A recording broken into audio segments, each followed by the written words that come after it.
মানুষ পুরোপুরি এখনো মানুষে রূপান্তরিত হয়নি, অর্ধেক মানুষ রয়েই গেছে। না একটা মানুষ এত খেতে পারে?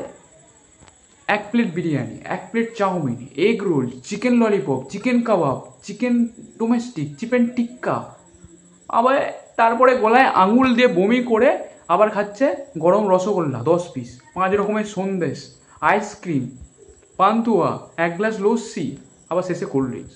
না একটা মানুষ এত খেতে পারে? হ্যাঁ খেতে পারে, যখন তার বাপের আবার সেকেন্ড বিয়ে হয়, সেই বিয়েতে সে খেতে পারে, অথবা কারো বার্থডেতে সে খেতে পারে।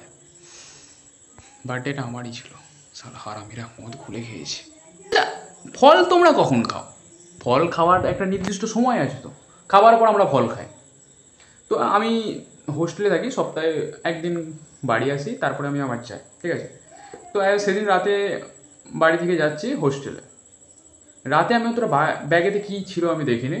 তো সকালবেলা ব্যাগটা খুলে আমি গোছগাছ করছি, তো ব্যাগ থেকে আপেলের একটা চিক বার করি, 2 কিলোর মতো আপেল ছিল। আমার রুমে থাকে দুজন, একটা মুখে, 2টো হাতে, পায়ে, পকেটে লুকিয়ে দিয়েছে। সকালবেলায় বাসি মুখে তারা আপেল খাচ্ছে, বলে সকাল থেকে প্রোটিন আমাদের শরীরে ঢোকাতে হবে, তবেই আসল প্রোটিন জোগাবে শরীরে। খাওয়ার পরে তো বৃদ্ধরা নাকি খায় ফল, তোর প্রোটিন তোর গাঁড়ে ভরে দেবো। তো এরপর আমি কয়েকদিন পর আমি হোস্টেল থেকে বাড়ি আসি। বাড়ি আসতে না আসতে এক বৃদ্ধ মহিলা এসে বলে যে, এ বাবু মুদের একটু বাজার করে নিয়ে আসবি। দেখো গান মারাতে আমি অত্যাধিক লেভেলের ভালো ছেলে, আমি বললাম পারবো না, হিস হুসুস। তো বৃদ্ধ মহিলাটা ব্যাগের থলিটা নিয়ে আমার মুখে ছুঁড়ে মারলো, দেখ গিলতে হলে তুই বাজার করে নিয়ে আসবি বটে, না হলে গিলা ফিলা হইবে না। দেখো পাপি পেট কা সওয়াল ব্রো, জানা তো পারেগা না। এরপর আমি 2 বন্ধুকে ফোন করলাম, সেই যে রুমে ছিল হোস্টেল রুমে, তাদেরকে ফোন করলাম, কিরে যাবি? ওরা বললো হ্যাঁ, খাওয়াবি?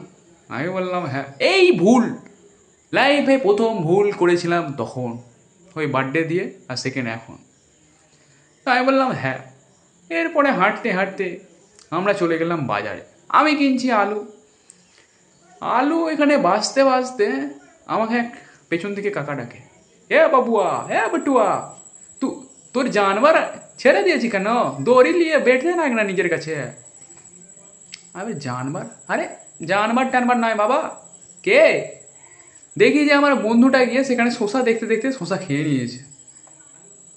লোকে খায় শসা দেখতে দেখতে, কটা খায়?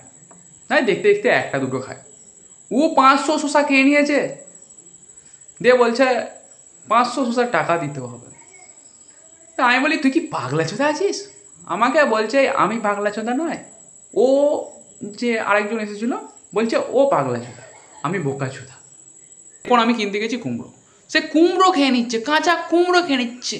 বিট কিনছি, বিট খেয়ে নিচ্ছে, গাজর কিনছি, গাজর খেয়ে নিচ্ছে, মূলো কিনছি, মূলো খেয়ে নিচ্ছে, ফুলকপি কিনছি, ফুলকপি খেয়ে নিচ্ছে।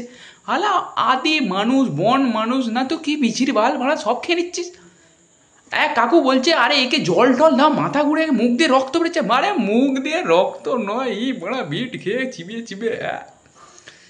তো এরপর বাজার টাজার করে আমি বাড়ি ফিরি, বাড়িতে এসে বৃদ্ধ মহিলাটাকে ব্যাগের থলিটা ধরাই, এই লাও তোমার বাজার, তুমি রান্না করে। তো ব্যাগটা দেখে বাজারটা, বলে বাজারের টাকা তুই খেয়ে দিয়ে তুই ফাটাফুটি যা বাজারের শেষে মালগুলো পড়েছিল সেগুলো গুড়িয়ে আমাকে দিচ্ছিস, আমি এতে রান্না করব? এই বলে ব্যাগটা নিয়ে আমার মুখে ছুঁড়ে মারে। তা আমি ব্যাগটাকে নিয়ে দেখি 1/2 ব্যাগ মাল, আর আস্তে আস্তে অর্ধেক সব সাফ করে ফেলেছে।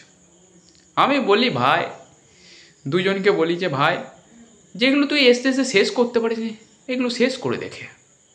ভাই গরু আর ওদের মধ্যে কম্পিটিশান করলে না ওরা জিতে যাবে। অর্ধেক বন মানুষ যে খেতে খেতে কি মনে হলো আমাদের উঠোনে দেখতে পেলো কি হলুদ গাছ, বলে হলুদ আর দুধ খেলে জানিস ফর্সা হয়ে যায়। দেখো আমার অত এক্সপিরিয়েন্স নেই, ও হলুদ গাছটা তোলে, এবার নিচেতে হলুদ পায়, হলুদটা নিয়ে, আর আমাদের একটা গামলি ছিল, গামলি নিয়ে দুধ দুয়ে নাকি হলুদ দুধ করে খেয়েছে 2জনে। এবার আমার কাছে এসছে একটা গ্লাস নিয়ে, বলে ভাই হলুদ দুধ খা, তুই ফর্সা হয়ে যাবি। বললাম ওরা ফর্সা হচ্ছে, আমাদের এঁড়ে গরু ওটা দুধ দইল কি করে? এঁড়ে গরু বলতে গেলে তোমাদের ছেলে গরু, ষাঁড়।